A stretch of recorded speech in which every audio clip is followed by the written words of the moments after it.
నమస్కారం Q6 news కి స్వాగతం హెడ్లైన్స్ చూద్దాం ఈ రోజే లోక్సభ స్పీకర్ ఎన్నిక స్పీకర్ గా ఓం బిర్లా ఎన్నిక లాంఛనమే అంటున్న విశ్లేషకులు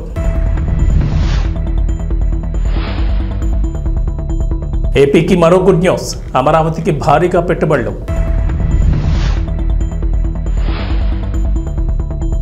కేంద్ర నిబంధనలు అమలు చేస్తున్నాం ఎన్హెచ్ఎం బకాయిలు విడుదల చేయండి సీఎం రేవంత్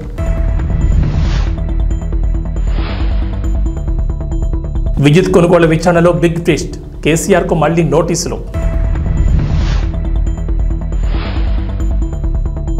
తెలంగాణలో నేటి నుంచి 5 రోజుల పాటు వర్షాలు 1-2 చోట్ల భారీ వర్షాలు కురిసే ఛాన్స్ లోక్సభ స్పీకర్ ఎన్నిక విషయంలో ప్రతిపక్ష ఇండియా కూటమి అధికార ఎన్డీఏ అలయన్స్ కు సఖ్యత కుదరకపోవడంతో ఎన్నికలు అనివార్యంగా మారాయి డిప్యూటీ స్పీకర్ పదవి కోసం పట్టుబట్టిన ప్రతిపక్షం ఎన్డీఏ కూటమి నుంచి ఎలాంటి హామీ రాకపోవడంతో చివరి నిమిషంలో కేరళ ఎంపీ కె సురేష్ ను బరిలోకి దింపింది బుధవారం ఉదయం 11 గంటలకు లోక్సభలో స్పీకర్ ఎన్నికలు ఓటింగ్ జరగనుంది ఇరు కూటములు తమ పార్టీల ఎంపీలకు విప్ జారీ చేశాయి పార్టీల బలాబలాల దృష్ట్యా స్పీకర్ గా ఓం బిర్లా ఎన్నిక లాంఛనమేనని రాజకీయ విశ్లేషకులు చెబుతున్నారు లోక్సభలో ఎన్డీఏ కూటమికి 293 మంది ఎంపీలు ఉండగా వైసీపీకి కూడా మద్దతు పలకడంతో ఓం బిర్లాకు 297 మంది ఎంపీల సంఖ్యాబలం ఉంది ఇక ఇండియా కూటమి తరఫున పోటీ చేస్తున్న కె సురేష్ కు 234 మంది ఎంపీలు మద్దతుగా ఉన్నారు ఆంధ్రప్రదేశ్లో ఎన్డీఏ కూటమి ప్రభుత్వం కొలువు తీరింది పాలన కూడా మొదలైంది ముఖ్యమంత్రిగా నారా చంద్రబాబు నాయుడు బాధ్యతలు తీసుకున్న తర్వాత అమరావతిలో పనులు ఊపందుకున్నాయి ఈ క్రమంలో రాష్ట్రానికి కొత్తగా పెట్టుబడుల దిశగా అడుగులు పడుతున్నాయి ఏపీలో పెట్టుబడులు పెట్టేందుకు పలువురు ఆసక్తి చూపిస్తున్నారు తాజాగా చెన్నైలోని ఆస్ట్రేలియన్ కాన్సులేట్కు చెందిన ప్రతినిధులు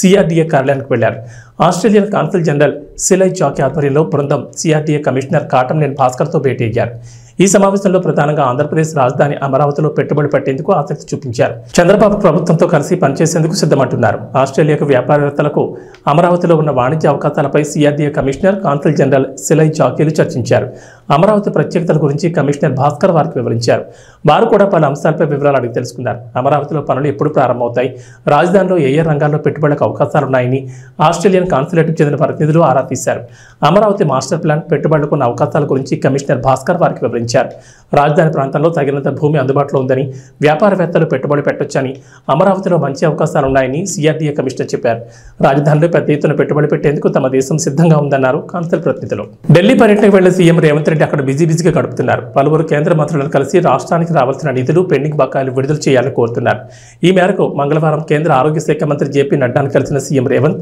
జాతీయ ఆరోగ్య మిషన్ కింద తెలంగాణకు రావాల్సిన బకాయిలు 693.13 కోట్లు వెంటనే విడుదల చేయాలని విజ్ఞప్తి చేశారు వైద్య ఆరోగ్య రంగంపై తెలంగాణ ప్రభుత్వం తీసుకుంటున్న చర్యలను కేంద్ర మంత్రికి వివరించారు ఆరోగ్య మిషన్ 2023-24 3-4 త్రైమాసికాల నిధులు 323.73 కోట్లు పెండింగ్లో ఉండడమే కాకుండా 2024-25 మొదటి త్రైమాసిక గ్రాంట్ 138 కోట్లు కూడా మంజూరు చేయాల్సిందన్నారు ఆ మొత్తాన్ని వెంటనే విడుదల చేయాలని కోరారు ఆయుష్మాన్ భారత్ నిబంధనలన్నింటినీ తాము ఈ ఏడాది జనవరి నుంచి అమలు చేస్తున్నట్లు సీఎం రేవంత్ నడ్డాకు వివరించారు పట్టణ గ్రామీణ ప్రాంతాల్లో ప్రజలకు మెరుగైన వైద్య సేవలు అందించేందుకు గాను 5,159 బస్తీ దవాఖానాలు సమర్థవంతంగా నిర్వహిస్తున్నట్లు వెల్లడించారు తెలంగాణలో విద్యుత్ కొనుగోళ్ల వ్యవహారం తీవ్ర చర్చనీయాంశంగా మారగా దీనిపై విచారణ జరిపేందుకు రేవంత్ రెడ్డి సర్కార్ జస్టిస్ నరసింహారెడ్డి నేతృత్వంలో కమిషన్ ఏర్పాటు చేసిన విషయం తెలిసిందే ఈ కమిషన్ ఛత్తీస్గఢ్ విద్యుత్ కొనుగోళ్లు యాదాద్రి భద్రాద్రి థర్మల్ ప్లాంట్ నిర్మాణాలకు సంబంధించిన అంశాలపై విచారణ చేస్తున్న నేపథ్యంలో బీఆర్ఎస్ అధినేత మాజీ సీఎం కేసీఆర్ కు జూన్ 11వ తేదీన నోటీసులు జారీ చేసిన విషయం తెలిసిందే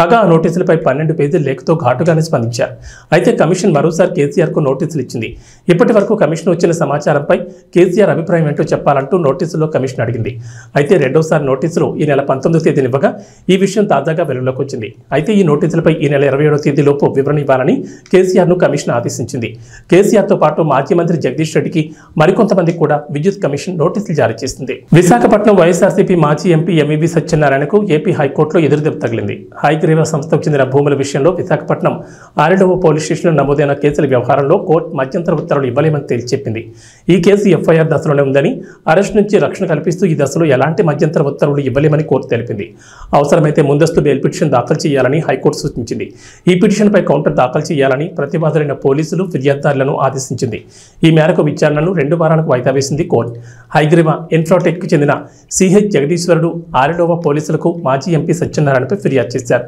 విశాఖ జిల్లా ఎండాడ గ్రామంలోని తమ విలువైన భూములు కాజేసేందుకు ఎంఓయూ పేరిట ఖాళీ పత్రాలపై సంతకాలు తీసుకున్నారని ఆరోపించారు దీంతో పోలీసులు సత్యనారాయణతో పాటుగా మరికొందరిపై కేసు నమోదు చేయగా ఈ కేసును కొట్టేయాలని మాజీ ఎంపీ ఎంవీబీ హైకోర్టును ఆశ్రయించారు వైఎస్ఆర్సీపీ ప్రధాన కార్యదర్శి సజ్జల రామకృష్ణారెడ్డి చిక్కులో పడ్డారు. ఆయనపై నెల్లూరు జిల్లాకు చెందిన మైన్స్ యజమాని బద్రీనాథ్ సిఐడికి ఫిర్యాదు చేశారు.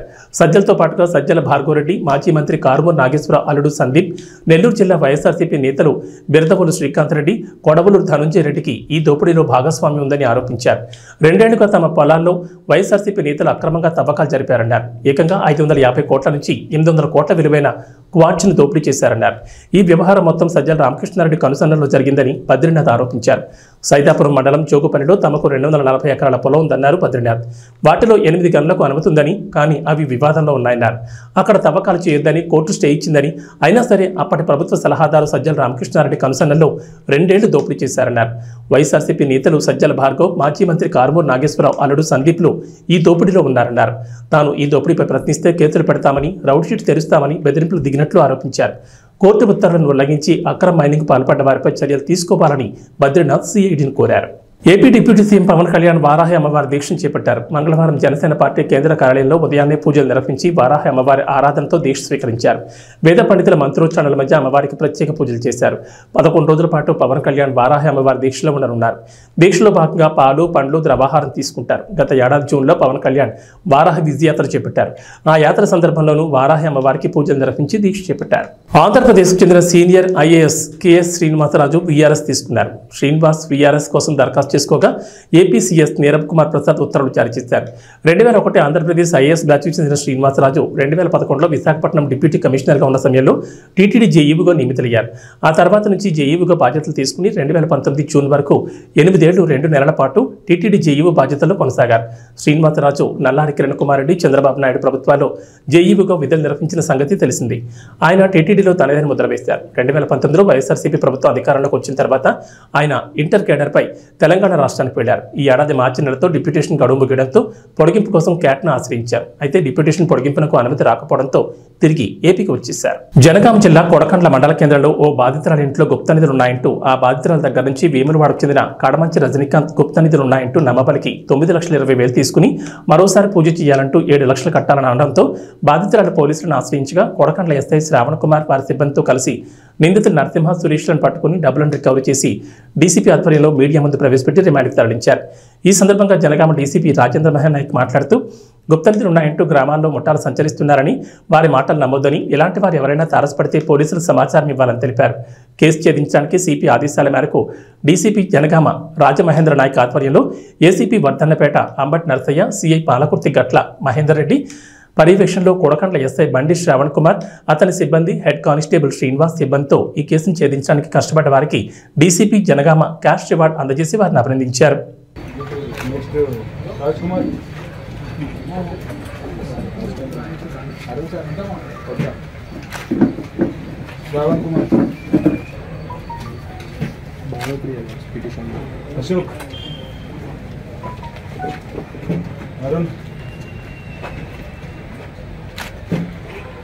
संपत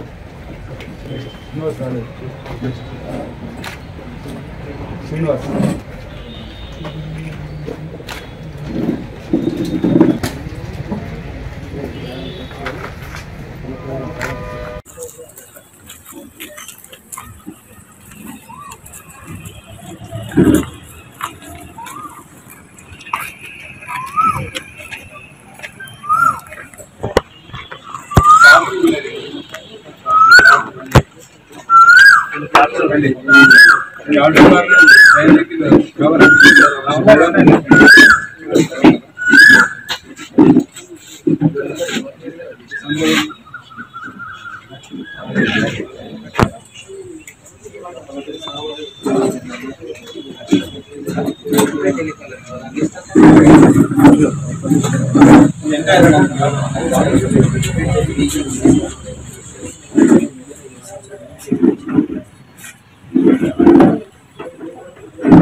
అనంతపురం జిల్లా గుత్తి మండలం కరటికొండ గ్రామం సమీపంలోని 44 జాతీయ రహదారి పక్కన ఉన్న రాయల్ ధాబా గత 20 సంవత్సరాలుగా లైసెన్స్ లేకుండా నిర్వహిస్తున్నారు.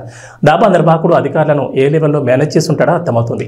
ఆ ధాబాలో తిన్న ఒక వ్యక్తి జిల్లా కలెక్టర్ ఫిర్యాదు చేశాడు. ఫుడ్ను అధిక ధరలకు విక్రయించడమే కాకుండా నాణ్యత లేని పదార్థాలతో పాటు రోజుల తరబడి నిల్వ ఉంచిన మాంసాన్ని వండి అనారోగ్యానికి గురి చేస్తున్నారని ఫిర్యాదు చేశాడు. ఈ నేపథ్యంలో జిల్లా కలెక్టర్ ఉత్తర్వులతో జిల్లా ఫుడ్ ఇన్స్పెక్టర్ తస్లీంకు రిఫర్ చేసి తనిఖీ చేయమని ఆదేశాలు జారీ చేశారు. ఈ తరుణంలో దాబాను తనిఖీ చేయడానికి వెళ్లిన మహిళా అధికారిని తస్లీమపై దాబా నిర్వాహకుడు రాముతో పాటు అక్కడున్న వ్యక్తులు తమ డాబాలోని ఎందుకు పరిశీలిస్తున్నారని మీ అంతు చూస్తామంటూ బెదిరిస్తూ అసభ్య పదజాలతో దూషించారని మీడియాకు తెలిపారు. ఫుడ్ ఇన్స్పెక్టర్ వచ్చిందని సమాచారం తెలుసుకున్న మీడియా సిబ్బంది కవరేజ్ చేయడానికి వెళ్లిన వారిపై కూడా దురుసుగా ప్రవర్తించారు. ఫ్రిడ్జ్లో కొన్ని రోజుల నుంచి నిల్వ ఉంచిన మసాలాలతో పాటు బాయిల్ చేసిన మాంసాన్ని అందులో ఉంచారు.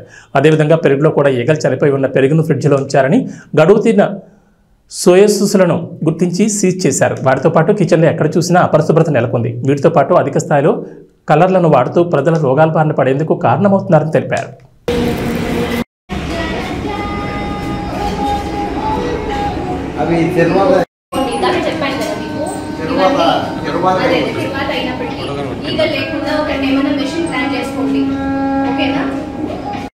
ఏదైతే మీకు కన్సంప్షన్ అవుతుంటుందో ఎన్ని లీటర్లు వాడుతున్నారు పర్ డే, మీకు ఎంత ఖర్చు అవుతుంది? ఆయిల్ 4 అవుతుందా? 4లో బాగా మాడి నల్లగా అయిపోయి ఉంటుంది. ఆ నూనెని కలెక్ట్ చేసి పెట్టుకోండి. ఇప్పుడు ఎలాగో నా నంబర్లు కూడా ఇచ్చాను మీకు. వాళ్ళు వచ్చి కలెక్ట్ చేసుకుని మీ దగ్గర ఏజెన్సీ ఉంటుందన్నమాట, అది బయోడీజిల్ గా కన్వర్ట్ చేస్తారు.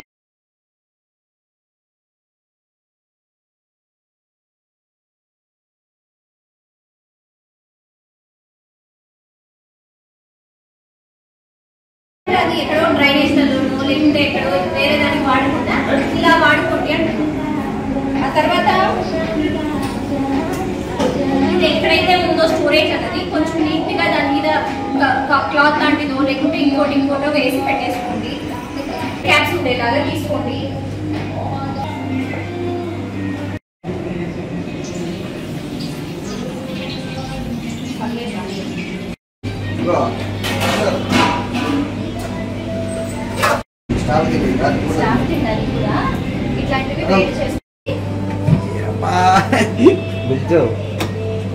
ఉంది అని తెలుస్తుంది. వీళ్ళు అడిగితే మా దగ్గర చికెన్ మటన్ 1000 ఉంటాయి, 1000 లక్ష ఉంటాయి. అదే అట్లాంటివి స్టోర్ లో ఫ్రిడ్జ్ లో స్టోర్ చేసుకోకూడదు. మీరు గంటలో వాడేలా ఉంటేనే చేసుకోండి. అది ప్యాకెట్ లో ఉండాలి. అది అయిపోకపోతే మాకు ఎట్లా వ్యాపారం అయిపోకపోతే అందుకే నేను ఏమంటున్నానంటే చాలా తక్కువగా కలుపుకొని పెట్టండి. ఎక్కువ మోతాదులో వ్యాపారం చేస్తున్నా మీరే చెప్తారు. ఇంతనే చేసుకుంటా రాపా సాలరా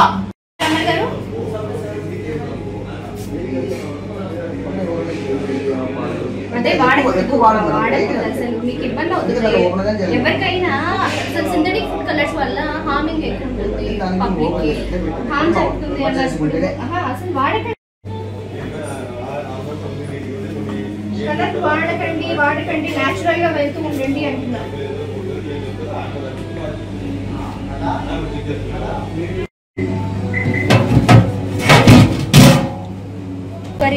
ఇప్పుడే మేడం, ఇప్పుడే చేశారా? దేనికి వాడుతున్నారు ఇది?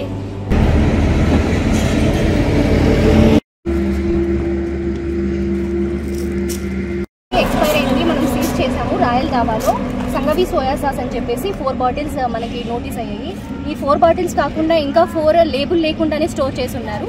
అవి కూడా తీసుకున్నాము. సో ఇవి చూసినట్టయితే మన మ్యానుఫ్యాక్చరింగ్ డేట్ ఒకటి 7/20/22. దీనికి బెస్ట్ బిఫోర్ 12 months ఉంటుందండి. అలాంటిది ఒక 2021లో మ్యానుఫ్యాక్చరింగ్ అయిన బాటిల్ కూడా మనకి ఇక్కడ అవైలబిలిటీలో ఉంది. సో స్టోర్ రూమ్లో ఇవన్నీ 4 బాటిల్స్ కూడా మనం సీజ్ చేసాము యాజ్ పర్ యాక్ట్. దీనికి మనం జేసీ గారి దగ్గర ఫైల్ చేస్తున్నాము. సో యాజ్ పర్ ఆయన ఆర్డర్స్ అవన్నీ కేసు అంతా ఫైల్ చూసిన తర్వాత సార్ ఇంపోజ్ చేస్తారండి ఫైల్. అవును, తీయకూడదు, మా హక్కు కదా, మేము తీయాలి కదా. నువ్వు తీసింది చాలా అనేది ఏంది? అవును, నాకు కావాల్సినవి మేడం ఉంటుంది. ఏం తనిఖీలు చేస్తున్నా తీసుకుంటాం మేము. అవును, మీరేదో మాట్లాడుతాను కదా మీడియాని, అందుకోసం తీస్తున్నా. నువ్వు సాలరా తీయడం అనడం ఏంది? సాలరా అని మీరేందన్న చెప్పేది? తీస్తాను, తీసుకుంటా.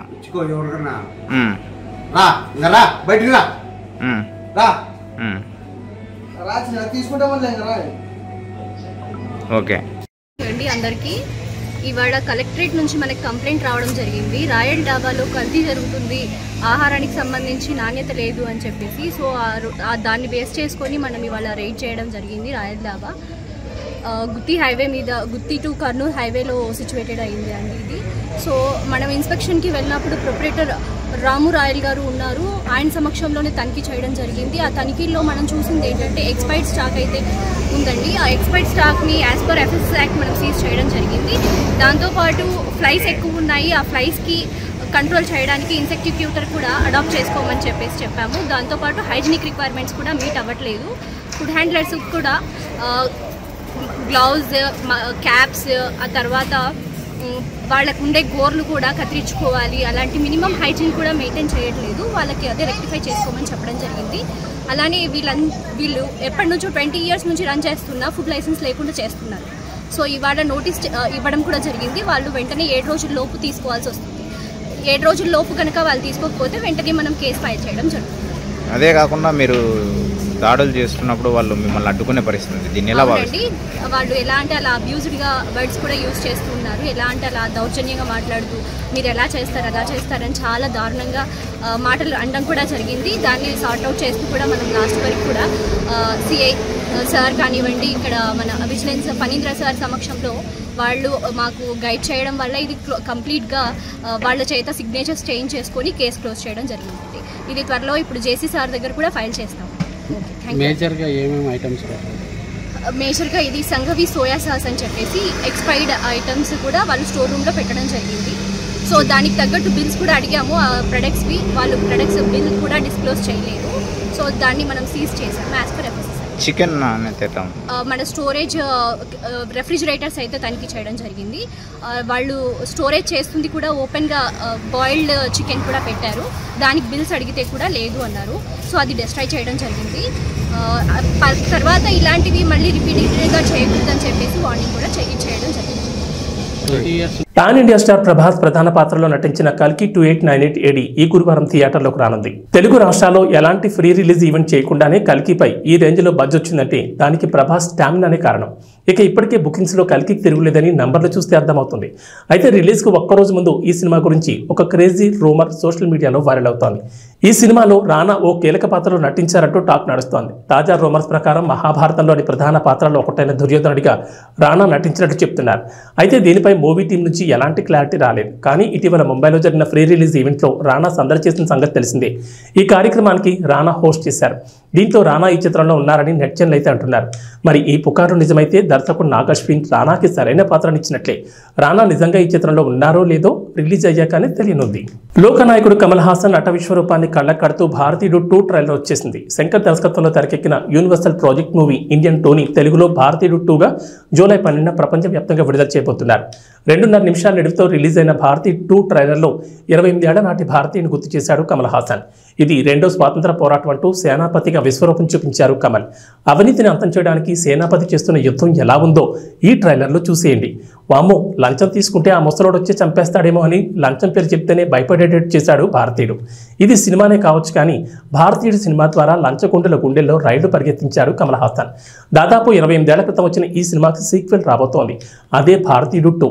శంకర్ దర్శకత్వంలో చాలా ఏళ్ల క్రితం మొదలైన ఈ సినిమా ఎట్టకేలకు విడుదలకు రెడీ అయింది. జూలై 12న భారతీయ 2 ప్రపంచవ్యాప్తంగా విడుదల కానుండగా రిలీజ్ ట్రైలర్ను మంగళవారం విడుదల చేశారు. 2.5 నిమిషాల నిడివితో ఉన్న ఈ ట్రైలర్లో ఇది రెండో స్వాతంత్ర పోరాటం అంటూ సేనాపతిగా కమల్ హాసన్ నట విశ్వరూపం చూపించారు. అమెరికా విండీస్ సంయుక్తంగా ఆతిథ్యమిస్తున్న T20 ప్రపంచ కప్ సూపర్ 8 దశ ముగిసింది. దీంతో సెమీస్కు చేరే 4 జట్లపై ఉత్కంఠకు తెరపడింది. అయితే ఈసారి ఎవరూ ఊహించని విధంగా పతికొన్న ఆఫ్ఘనిస్తాన్ సెమీఫైనల్కు చేరుకుని అందరినీ ఆశ్చర్యపరిచింది. బంగ్లాదేశ్పై థ్రిల్లింగ్ విక్టరీతో ఆఫ్ఘన్ సెమీస్కు దూసుకొచ్చింది.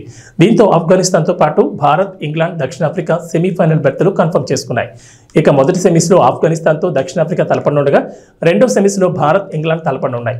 గురువారం ఈ 2 మ్యాచ్లు జరగనున్నాయి. ఇదిలా ఉంటే ఈసారి T20 ప్రపంచ కప్ గెలిచే జట్టు విషయమై పాకిస్తాన్ మాజీ పేసర్ షోయబ్ అఖ్తర్ తన యూట్యూబ్ ఛానల్లో ఆసక్తికర వ్యాఖ్యలు చేశాడు.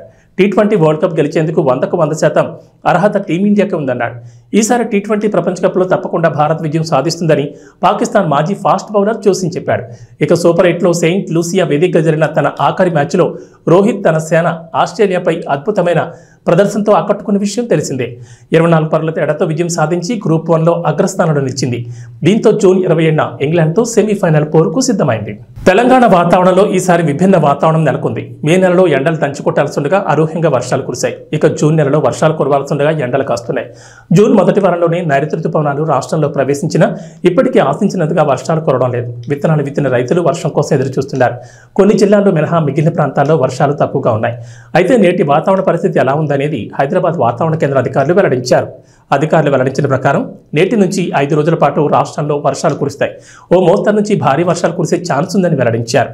ఏబీ బులెటిన్ విశేషాలు. నమస్కారం.